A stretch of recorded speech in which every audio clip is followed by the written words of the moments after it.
এটা সমাজকে বদলানোর জন্য সিপিআইএম করেছিলাম, তার জন্য নিজেকে বদলানোর চেষ্টা করেছি। কিন্তু দুর্ভাগ্য হলো সত্যি যে পার্টি সমাজ বদলের কথা আমার সামনে নিয়ে এসেছিল এবং যে পার্টিকে দেখে আমি 2008 সাল 9 সাল 10 সালে সিপিআইএমের সঙ্গে যুক্ত হয়েছিলাম বা আকৃষ্ট হয়েছিলাম, আজকে কিন্তু সেই সিপিআইএম নেই। যে সিপিএমকে ভালোবেসে খুন হতে রাজি হয়েছিলাম, যে সিপিএমের জন্য মনে হয়েছিল গোটা দুনিয়ার সঙ্গে লড়ে নেওয়া যায় শুধু এই লাল ঝান্ডার জন্য, শুধু এই পার্টিটির জন্য, সেই পার্টি আর এই পার্টির মধ্যে আকাশ আর পাতালের পার্থক্য আমার কাছে তাই মনে হয়েছে। তো ফলে তোমার যেখানে ম্যাচ করছে না, তোমার মনের সঙ্গে দ্বন্দ্ব হচ্ছে, মানসিকভাবে দ্বন্দ্ব হচ্ছে, অনেকগুলো সিদ্ধান্তে তুমি বারবার বলছো বা তোমার মানসিক দ্বন্দ্ব তৈরি হচ্ছে, মানসিক দ্বন্দ্বের মধ্যে কতদিন তুমি কাটাবে?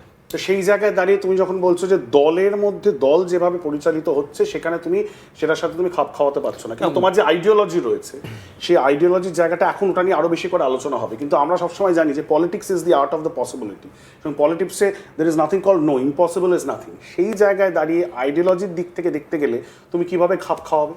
প্রথম কথা হচ্ছে, আইডিওলজি কি কারোর পৈতৃক সম্পত্তি নাকি, কারোর বাবার দলিল? আইডিওলজি কি কি বইয়ে ছাপা দু চারটে কালো অক্ষর নাকি, যে দিনের বেলা পড়লাম, রাতের বেলা ফার্স্ট স্ট্রিটের কোনো বিশেষ জায়গায় গেলাম, জলের সঙ্গে গুলে খেয়ে নিলাম, খেয়ে নিয়ে বড় বড় করে লিখলাম? এটা কি আইডিওলজি? আদর্শ কি? আপনি প্রতিটা মানুষের আদর্শ আছে, প্রতিটি মানুষের আদর্শ আছে, ডান বাম, অতি ডান অতি বাম, ফ্যাসিস্ট, সবার একটা নিজস্ব আদর্শ আছে। সবাই পড়ে, বই পড়ে জানে ওটাই আদর্শ না। যেটা পড়লো, যেটা আত্মস্থ করলো এবং নিজের জীবন দর্শনের প্রশ্নে, নিজের জীবন যাপনের প্রশ্নে যে ইমপ্লিমেন্ট করলো, সেটাই তো আদর্শ। আপনি বামপন্থার কথা বলবেন, আপনি দামি ঘড়ি, দামি জামা, দামি জুতো, দামি ফোন নিয়ে ঘুরে বেড়াবেন, আপনার জীবন দর্শনের মধ্যে গরিব খেটে খাওয়া মেহনতি মানুষের কোনো ছাপ পড়বে না, আপনি বামপন্থার কথা বলবেন? আপনি সারা জীবন পুঁজিবাদের বিরোধিতা করে যাবেন, আর আপনি সারা জীবন ভোগ বিলাসিতার বিরোধিতা করে যাবেন, আর উল্টো দিকে ভোগ বিলাসিতার সমস্ত উপকরণ আপনি ভোগ করবেন। আদর্শ কি? কোনটি আদর্শ? তো সেক্ষেত্রে তোমার নতুন নেত্রী মমতা বন্দ্যোপাধ্যায়, তার যে জীবনযাপন, তাকে যে দেখে তোমার মনে হয় যে তোমার যে আইডিওলজি, তুমি যেটাতে বিশ্বাস করো, এখন সেটার সাথে খাপ খায়? একদমই। এখন তো মনে হচ্ছে, মানে দেখুন, প্রথম কথা হচ্ছে এই প্রশ্ন হবে, দুদিন আগে তুমি তো মমতা ব্যানার্জিকে অমুক কথা বলেছিলে, এখনও আছে, আপনারা দেখাতে পারেন, এই বলেছিলে সেই বলেছিলে। আসলে কি হয় জানো তো, যখন ঘরের মধ্যে আমরা থাকি না, এসি ঘরের মধ্যে আছি, ঘরটা বেশ ঠান্ডা, আমি বুঝতে পারছি না বাইরের টেম্পারেচার কত। যখন দরজার বাইরে যাই তখন বোঝা যায় টেম্পারেচার কত। ঘরের মধ্যে 20 ছিল, 21 ছিল, বাইরে যখন বেরোচ্ছি দেখছি 45, 60। আমি তো একটা সিপিএম ঘরের মধ্যে ছিলাম, এসি ঘরের মধ্যে ছিলাম, তো ফলে সমাজটাকে এসি ঘরের মধ্যে থেকে দেখে সমাজটাকে দেখেছি। দরজা খুলেছি, বাইরে এসেছি, দৃষ্টিভঙ্গি বদলেছে, নতুন করে সব কিছু নতুন দৃষ্টিভঙ্গিতে দেখতে হচ্ছে। এখন তো মনে হচ্ছে বা মমতা ব্যানার্জির চেয়ে বড় বামপন্থী কেউ নেই পশ্চিমবঙ্গের মাটিতে। একজন সিএম ওই রকম সাদামাটা জীবনযাপন করেন। তিনি আদর্শ, মানে বামপন্থী রাজনীতিতে তিনি এখন আদর্শ। মমতা বামপন্থী রাজনীতিতে জ্যোতি বোস যেমন আদর্শ হওয়া উচিত, বুদ্ধদেব ভট্টাচার্য যেমন আদর্শ হওয়া উচিত, মমতা ব্যানার্জি তেমনই আদর্শ হওয়া উচিত। একজন সিএম ওই রকম সাধারণ সাদামাটা জীবনযাপন কেউ দেখেছেন পশ্চিমবঙ্গের মাটিতে? গোটা ভারতবর্ষ ঘুরে দেখান না, দেখুন না কি অবস্থায় আছে। ফলে আপনি বামপন্থা আপনি নীতি আদর্শ বলে চিৎকার করবেন, আপনি জীবনে কোনোদিন সেই নীতি আদর্শের ধার ধারবেন না, দুটো একসঙ্গে হয়। কথা হয়েছে এখনো পর্যন্ত এই 48 ঘন্টায়, বিগত 48 ঘন্টায় জয়নিং এর পরে মমতা বন্দ্যোপাধ্যায়ের সাথে কি কথা বলার সুযোগ হয়েছে? যেমন সমস্ত নদী চায়, খরস্রোতা নদী চায় সমুদ্রে এসে মিশতে। আমি তো সবে নালা, সবাই তো সমুদ্রে মিশতে পারে না।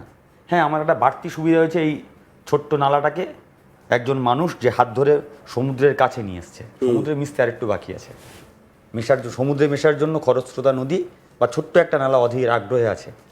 খুব সিম্বলিক। কৌশিকদা আমাদের সাথে রয়েছে, আমার সহকর্মী, এই আলোচনাটাকে এগিয়ে নিয়ে যাওয়ার জন্য। কৌশিকদা, খুব সিম্বলিক এই কারণেই বলছি, কারণ যে প্রতিকূল পরপর দুটো নির্বাচন যার বিরুদ্ধে লড়লেন, তার হাত ধরেই তৃণমূল কংগ্রেসের ঝান্ডা প্রতিকূল হাতে তুলে নিয়েছে। এবং যেটা বলা হয় যে politics is the art of the possibility, না বলে কোনো জিনিস তো রাজনীতির মধ্যে হয় না। হ্যাঁ, এই মুহূর্তে আমি দেখছি আমাদের এই লাইভ স্ট্রিম চলছে, অনেক মানুষ বলছেন, লোভী ব্যক্তি একজন লিখছে, প্রতিকূল তোমার বিরুদ্ধে এই অভিযোগগুলো এখন বারবার উঠবে যে তুমি নীতি আদর্শকে জলাঞ্জলি দিয়ে তুমি নিজের ক্যারিয়ার গড়ার জন্যে রাজনীতিতে তুমি তৃণমূল কংগ্রেসে গেছো, কারণ সেই দলটি শাসক দল, যারা এই মুহূর্তে ক্ষমতায় রয়েছে, যাদের বিরুদ্ধে এতদিন ধরে তুমি লড়াই করছিলে।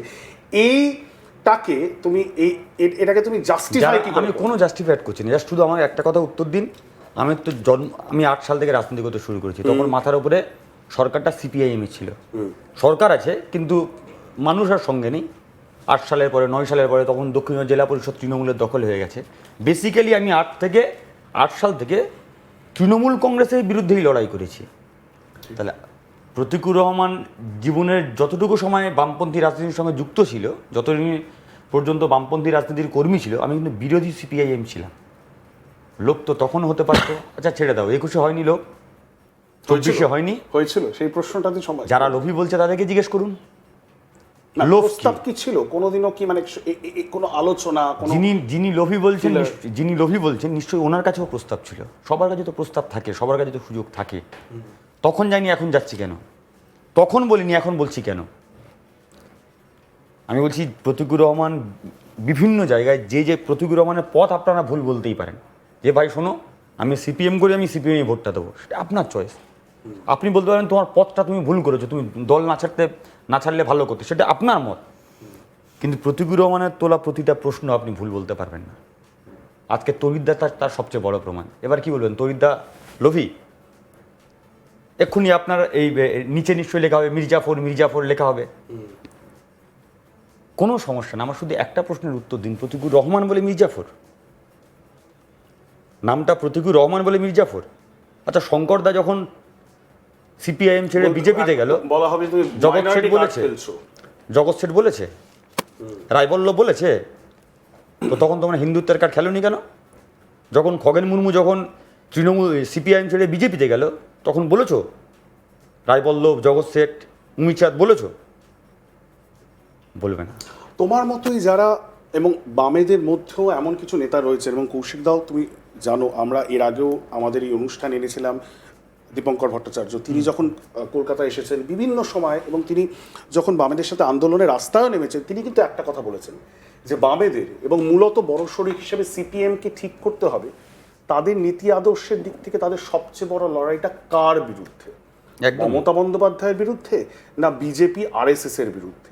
সেই দিক থেকে দেখতে গেলে তারা সিপিআইএম এমএলএ পক্ষ থেকে তারা কিছু আসন জিতেও ছিলেন লাস্ট টাইম বিহারে, কিন্তু সেই দিক থেকে খুব ক্লিয়ার। তিনি বারবার করে বলছেন যে ইন্ডিয়া জোটের বৃহত্তর স্বার্থে আমাদেরকে ডিসাইড করতে হবে কার বিরুদ্ধে লড়াই করতে হবে। কিন্তু পশ্চিমবঙ্গের বুকে সিপিএম নেতৃত্ব এবং তাদের যে ফোকাস, সেই ফোকাসটাকে তোমার মনে হয় সিপিএমকে রেজারেক্ট করাতে, মানে ঘুরে দাঁড়াতে অন্তরায় হয়ে দাঁড়াচ্ছে? একদম। আমি যখন সিপিআইএমে ছিলাম, আমার সেই মানে বক্তব্যগুলো যদি দেখতে, যদি 10 মিনিট আমি বক্তব্য রাখতাম, প্রথম 8 মিনিট হচ্ছে শুধুমাত্র তৃণমূলের বিরুদ্ধেই বলতাম। শুধু আমি না, আমাদের মতো সবাই প্রায়। শেষ 2 মিনিট বিজেপির বিরুদ্ধে বলতাম।